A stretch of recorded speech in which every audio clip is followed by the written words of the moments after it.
श्री भगवती तारा अष्टोत्तरशतमावली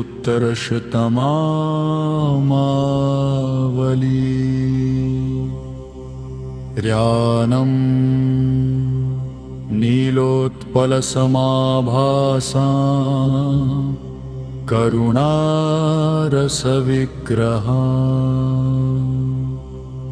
खड्गकपालहस्तां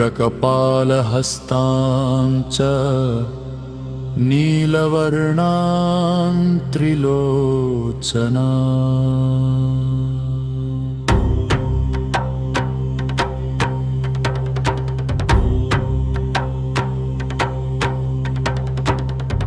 प्रसन्नवदनां देवी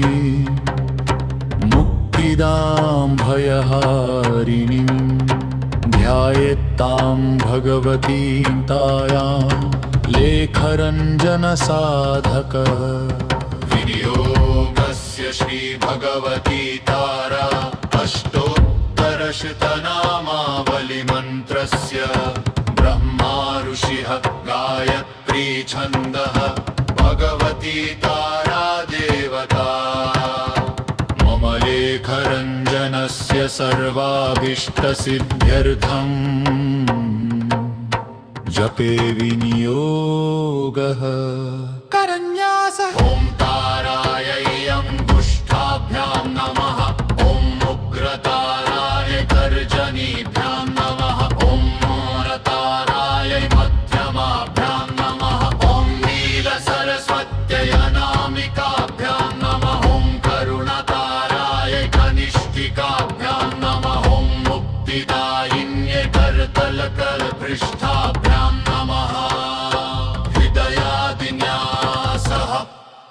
ॐ तारायै हृदयाय नमः ॐ उग्रताराय शिरसे स्वाहा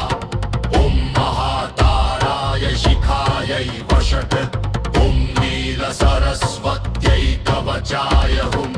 ॐ करुणतारायै नेत्रत्रयाय वौषट् ॐ मुक्तिदायिन्यै अस्त्राय पत अष्टोत्तरशतनामावली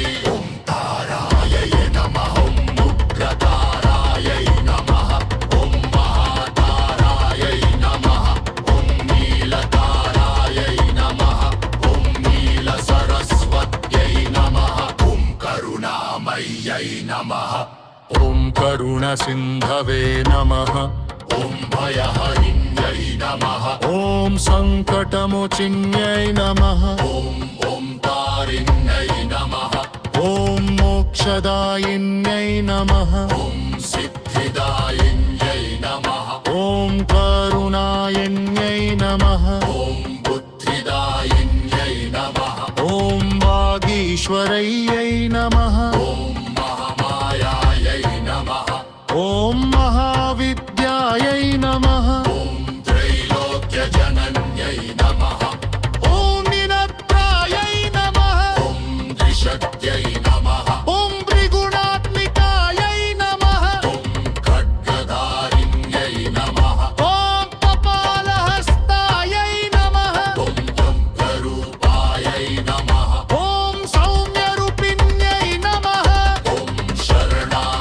शरणागतवत्सलायै नमः ॐ शत्रुनाशिन्यै नमः ॐ दुःखनाशिन्यै नमः ॐ रोगनिवारिण्यै नमः ॐ पापहन्त्र्यै नमः ॐ पुण्यदायिन्यै नमः ॐ धर्मरूपिण्यै नमः ॐ शान्तिदायिन्यै नमः ॐ शीघ्रदायै नमः ॐ श्रीप्रदायै नमः ऐश्वर्यदायिन्यै नमः ॐ तेजस्विन्यै नमः ॐ यशस्कर्यै नमः ॐ वशीकर्ण्यै नमः ॐ स्तम्भम्यै नमः ॐ उच्चाटन्यै नमः ॐ शतन्यै नमः ॐ उपकारशक्त्यै नमः ॐ शान्तायै नमः ॐ कालकयालिन्यै नमः ॐ मृत्युञ्जयायै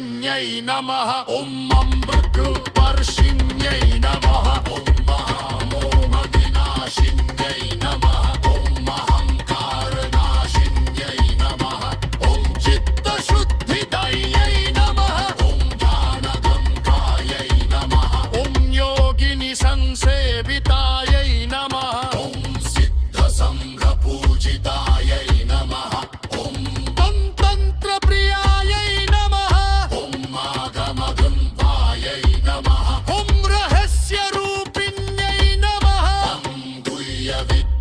महाधिष्ठात्रै नमः ॐ महामन्त्रस्वरूपिण्यै नमः ॐ ओङ्काररूपिण्यै नमः ॐ ओङ्काररूपिण्यै नमः ॐ मत्कारशक्त्यै नमः ॐ श्रीतारिण्यै नमः ॐ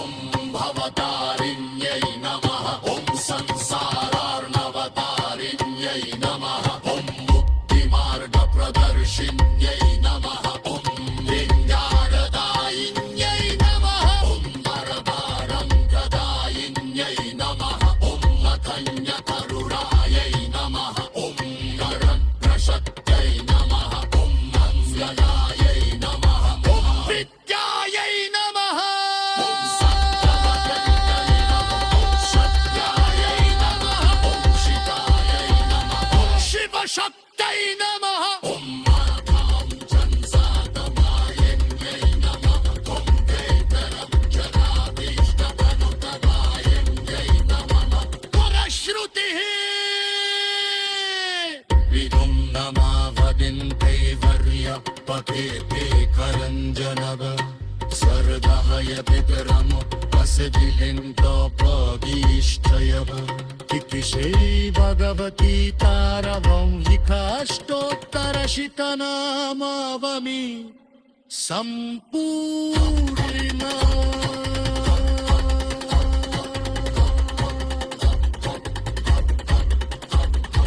ॐ